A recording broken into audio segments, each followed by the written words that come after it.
میرے پیارے سنی بھائیوں، السلام علیکم ورحمۃ اللہ وبرکاتہ۔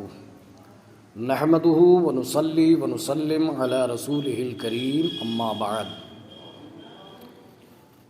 حضرات، کل جب سے رمضان المبارک کا مقدس چاند رونما ہوا ہے، اسی وقت سے نماز تراویح کے تعلق سے طرح طرح کی قیاس آرائیاں اپنی لوگ پیش کر رہے ہیں، جس کی وجہ سے میرے بعض احباب نے یہ فرمائش کی کہ اس کے تعلق سے کچھ آڈیو یا ویڈیو وغیرہ بنا کر کے آپ ڈال دیں جو اہل سنت والجماعت کا موقف ہو اور مذہب ہو۔ چونکہ غیر مقلدین میں کچھ ایسے ہیں جو یہ کہتے ہیں کہ نماز تراویح 8 رکعت ہے، کچھ ایسے ہیں جو یہ کہتے ہیں کہ نماز تراویح 11 رکعت ہے۔ حالانکہ ان کا یہ قول اور یہ موقف نہایت ہی کمزور اور ضعیف ہے، کیونکہ جمہور ائمہ کرام، اساتین امت، مشائخ کرام، یہ وہ حضرات ہیں جو اسلام کی جڑ ہیں، بنیاد ہیں۔ ان کا موقف و مذہب یہی ہے کہ نماز تراویح 20 رکعتیں ہیں۔ یہ الگ بات رہی کہ غیر مقلد نے یہ بھی بیان کیا ہے کہ موطا امام مالک میں 11 رکعت کا ذکر ہے، تو میں کہتا ہوں امام مالک رحمۃ اللہ تعالی علیہ سے ایک روایت 36 کی بھی ہے کہ 36 رکعت نماز رمضان شریف میں، عشاء کی نماز مطلب عشاء میں شام میں مل کر کے 36 رکعت کا بھی ذکر آیا ہے۔ سرکار امام فاروق اعظم رضی اللہ تعالیٰ عنہ کے بارے میں آیا کہ آپ 23 رکعت پڑھا کرتے تھے، یعنی 20 تراویح اور 3 وہ وتر کی نماز۔ تو ہمارے احناف، ہم اہل سنت والجماعت کے مواقف، ہمارا موقف، ہمارا مذہب، ہمارا مسلک یہی ہے کہ تراویح کی نماز 20 رکعت ہے، نہ 8 ہے نہ 11 ہے، اور یہی احادیث کریمہ سے ثابت بھی ہے۔ امام بیہقی نے بسند صحیح سعید بن یزید رضی اللہ تعالیٰ عنہ سے روایت کی کہ خلیفہ دوئم حضرت فاروق اعظم رضی اللہ تعالیٰ عنہ کے زمانے میں لوگ 20 رکعت تراویح پڑھا کرتے تھے۔ پھر اسی طرح سے خلیفہ سوئم سیدنا عثمان غنی رضی اللہ تعالیٰ عنہ کے زمانے میں بھی 20 رکعتیں ہوتی رہیں۔ خلیفہ چہارم مولا کائنات حضرت مولا علی رضی اللہ تعالیٰ عنہ نے ایک شخص کو حکم دیا کہ لوگوں کو رمضان میں 20 رکعت نماز پڑھائے۔ ان احادیث کریمہ سے یہی ثابت ہوا کہ تراویح کی نماز 20 رکعت ہے، نہ کہ 8 اور 11۔ در مختار میں ہے، در مختار ایک عظیم کتاب جو تنویر الابصار کی شرح ہے، نہایت ہی اہم کتاب ہے۔ اس میں عبارت ہے التراویح سنۃ مؤکدۃ لمواظبۃ الخلفاء الراشدین المہدیین وہی 20 رکعتن۔ در مختار میں ہے یعنی نماز تراویح مرد و عورت سب کے لیے بالاجماع سنت مؤکدہ ہے، بلا وجہ شرعی ہرگز اس کا ترک جائز نہیں۔ کیوں؟ خلفائے راشدین کے مواظبت اور مداومت کرنے کی وجہ سے اس پر، اور وہ سنت موقدہ نماز یعنی نماز تراویح کتنی ہے؟ وہی 20 رکعتن، وہ 20 رکعت ہے۔ تو اس در مختار کی عبارت سے بھی یہی صاف ظاہر ہو رہا ہے کہ وتر کی نماز 8 یا 11 نہیں بلکہ 20 رکعتیں ہیں۔ حضور سید عالم صلی اللہ علیہ وسلم ارشاد فرماتے ہیں کہ علیکم بسنتی و سنت الخلفاء الراشدین المہدیین۔ نبی کونین صلی اللہ علیہ وسلم نے ارشاد فرمایا کہ ہے لوگو، میری سنت اور خلفائے راشدین کی سنت لازم پکڑو۔ یعنی جیسے میری سنت قابل عمل ہے، قابل تقلید ہے، ایسے ہی میرے خلفاء کی سنت بھی قابل عمل ہے۔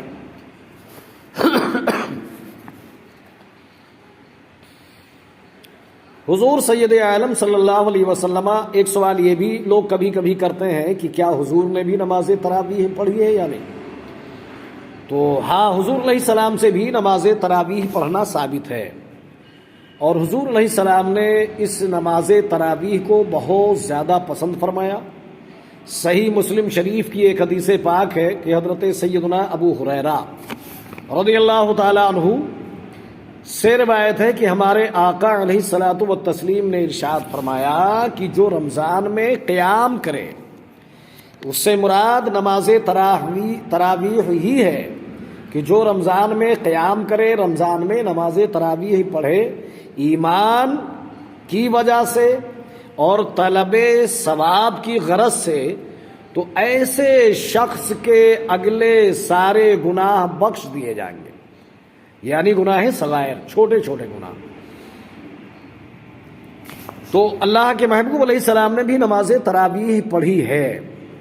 بعض روایتوں میں آیا کہ آپ نے 3 دن نماز تراویح پڑھائی، پھر اس اندیشے سے کہ کہیں یہ نماز تراویح اللہ رب العزت کی طرف سے فرض نہ ہو جائے، اس اندیشے کی وجہ سے آپ نے نماز تراویح پڑھنا ترک فرما دی۔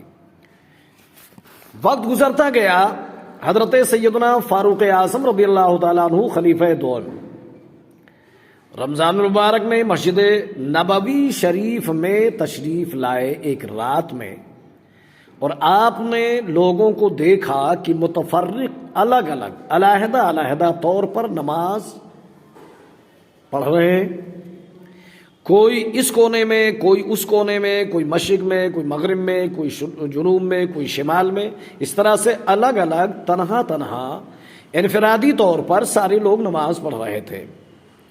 تو فرمایا آپ نے کہ میں مناسب یہ سمجھتا ہوں کہ ان سب کو ایک امام کے ساتھ جمع کر دوں، یعنی ایک آدمی امامت کرے اور باقی لوگ اس کی تقلید میں یہ سب پیچھے کھڑے ہو کر کے امام کے پیچھے نماز پڑھیں۔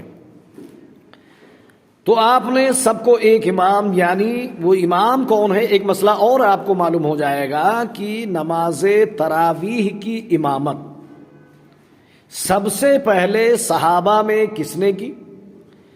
تو دیکھیے، حضرت فاروق اعظم رضی اللہ تعالیٰ عنہ نے سب کو ایک امام، یعنی ابی بن کعب رضی اللہ تعالیٰ عنہ کے ساتھ اکٹھا جمع فرما دیا، یعنی فرمایا کہ آپ امام بن جاؤ، یہ سارے لوگ آپ کے مقتدی بن جائیں۔ اس طرح سے نماز تراویح آپ نے پڑھوائی، اور یہ حضرت ابی بن کعب رضی اللہ تعالیٰ عنہ امام بنے، یعنی نماز تراویح کے پہلے امام صحابہ میں وہ حضرت ابی بن کعب رضی اللہ تعالیٰ عنہ ہیں۔ یہ کون ہے ابی بن کعب رضی اللہ تعالیٰ عنہ؟ ایک عظیم صحابی رسول، کاتب قرآن، یہ وحی لکھا کرتے تھے، قرآن اترتا تھا تو آپ لکھتے تھے۔ اس کے علاوہ حافظ قرآن بھی تھے، یعنی حضور علیہ الصلوۃ والتسلیم سے ہی آپ نے حفظ کیا تھا۔ یہ ان 4 صحابہ میں سے ابی بن کعب رضی اللہ تعالیٰ عنہ ہے جن کے بارے میں نبی کونین نے صحابہ سے فرمایا ان سے قرآن پڑھا کرو، ان سے قرآن سیکھا کرو۔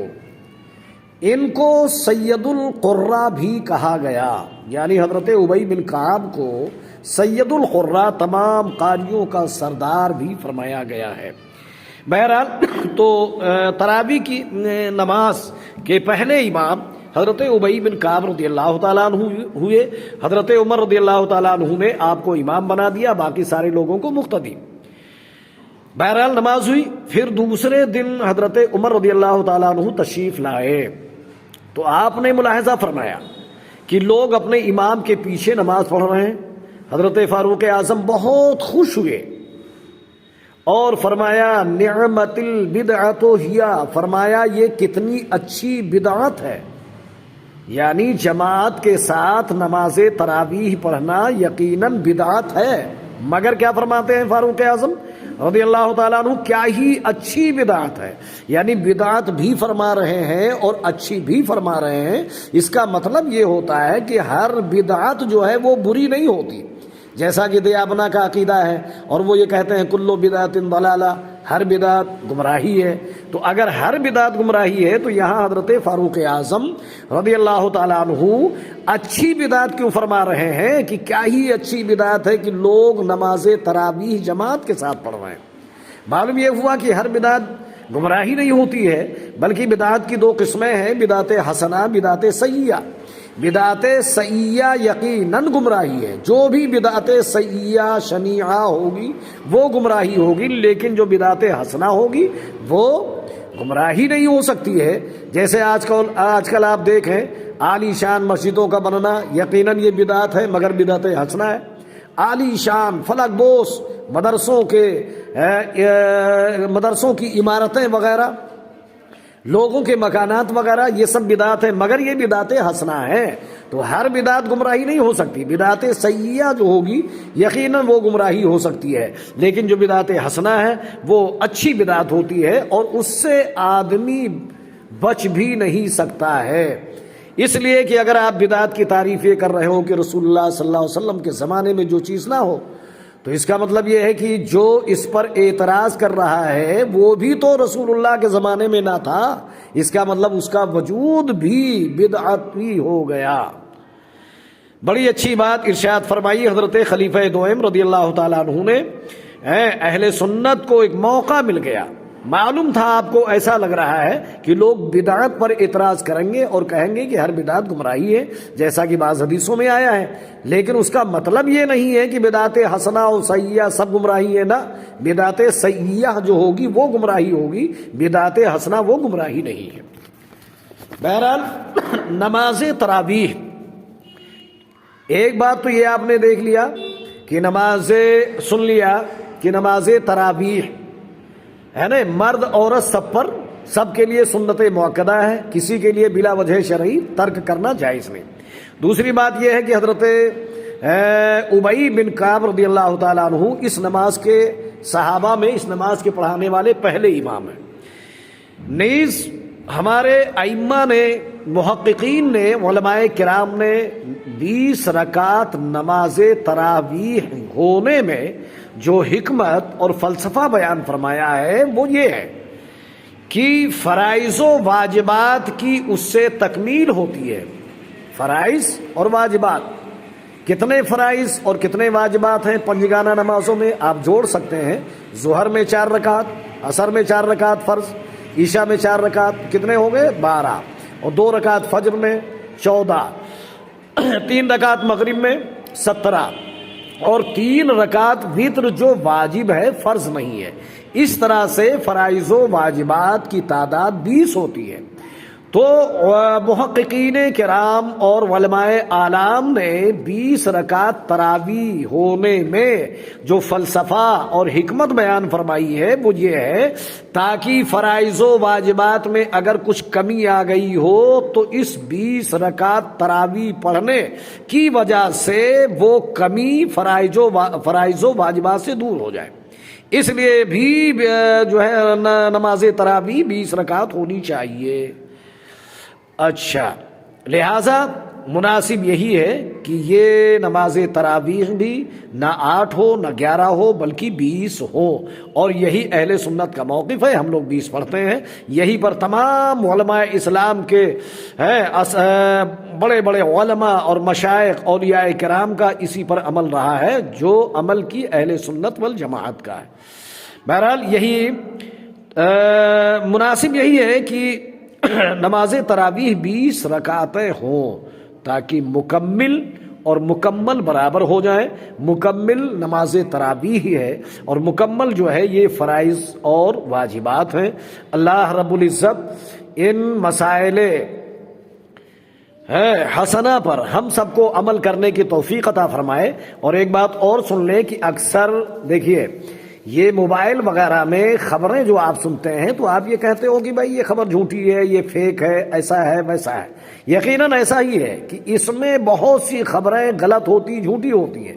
علی ھذا القیاس یہ جو مسائل وغیرہ جو علماء دکھتے ہیں کہ یہ فلاں عالم ہے، فلاں صافہ باندھ کے بیٹھا ہوا ہے، امامہ باندھے بیٹھا ہے وغیرہ وغیرہ، یہ سب جو بیان کرتے ہیں تو یہ مطلب نہیں کہ جتنا کچھ بیان ہوتا ہے اس میں سب صحیح ہے، ایسا نہیں ہے. آپ کی ذمہ داری ہے کہ آپ اس کی تقریر سنو جس کے بارے میں آپ کو معلوم ہو کہ یقیناً بلا شبہ بلا دغدغہ یہ اہل سنت والجماعت میں سے ہے. اور جس کے بارے میں یہ معلوم نہ ہو کہ یہ پتہ نہیں یہ سنی ہے یا دیوبندی ہے یا رافضی ہے یا خارجی ہے، بد مذہب ہے، جو بھی ہے، اگر معلوم نہیں ہے تو اس کی تقریر وغیرہ سننے کی ضرورت نہیں، اس کے بیان کردہ مسائل سننے کی بھی ضرورت نہیں. ورنہ کتنے ایسے ہیں جن کو دیکھا گیا کہ موبائل کی تقریریں سن کے گمراہ ہو رہے ہیں اور ہو گئے ہیں لوگ. لہذا جب بھی آپ سنو تو آپ کی ذمہ داری ہے آپ یہ دیکھ لو یا کسی سے معلوم کر لو کہ فلاں عالم کی تقریر ہم سن رہے ہیں، کیا یہ سنی ہے، صحیح العقیدہ ہے، یا یہ کہیں غلط آدمی تو نہیں ہے. سن کر کے پتہ چلا ہم بھی گمراہ ہو جائیں. ایک دم اپنے طور پہ فیصلہ نہیں کر لینا چاہیے جب تک کہ یہ تحقیق نہ ہو جائے کہ یہ سنی عالم دین ہے. السلام علیکم ورحمۃ اللہ وبرکاتہ.